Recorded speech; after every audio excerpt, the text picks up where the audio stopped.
Rolling. You feel the committee should go into, Senator?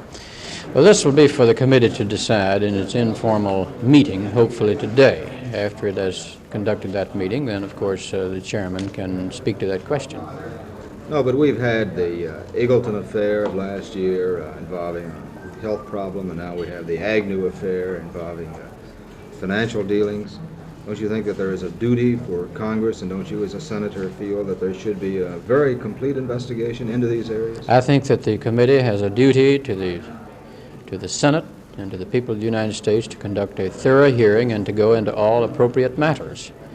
I think it's for the committee to decide in its informal meeting at least today as to what areas it will look into, and then after that the chairman and the members of committee can speak. But I don't think at this point I ought to indicate But Senator, an answer further than I have given.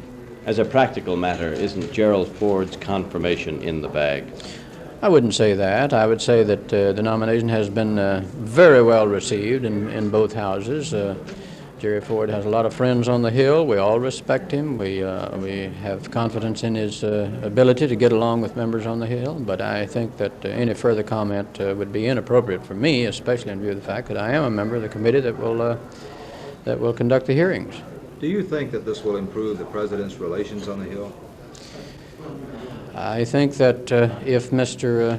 Ford is confirmed, that he certainly knows the outer limits of political warfare. He has good contacts with every member of both houses, and I think it would certainly help to bring about better relations between the executive and the legislative branch. Assuming he is confirmed, do you see him as a caretaker, or do you see him as a man who may very well be the Republican nominee in 1976? I do not see him as a caretaker. And as far as I'm concerned, my judgment on his nomination will not depend upon what his future political plans may be. But what do you think they are? I couldn't say. You'd have to ask him. Do you think he would be a formidable candidate in 76?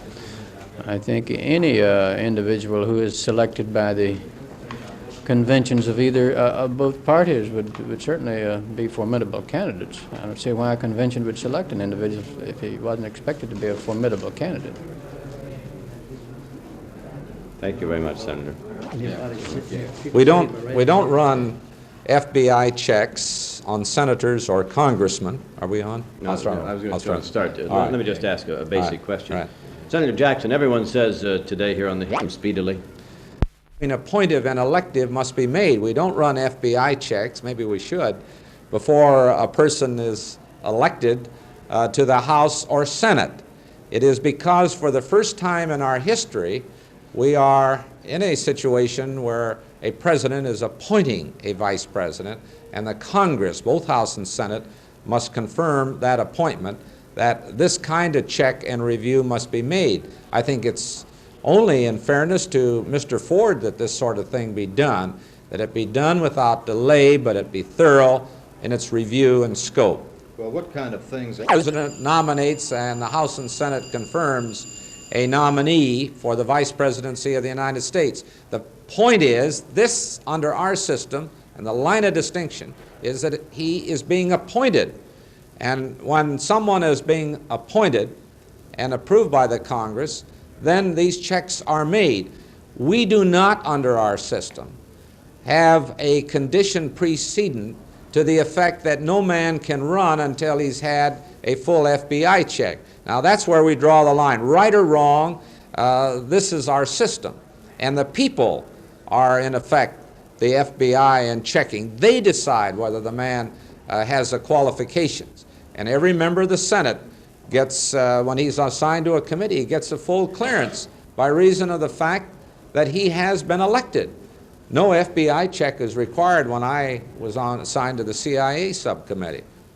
Thank you, sir. Thank you very much, Senator Jackson. This is also the people can elect. Yes, we do. Okay. All right.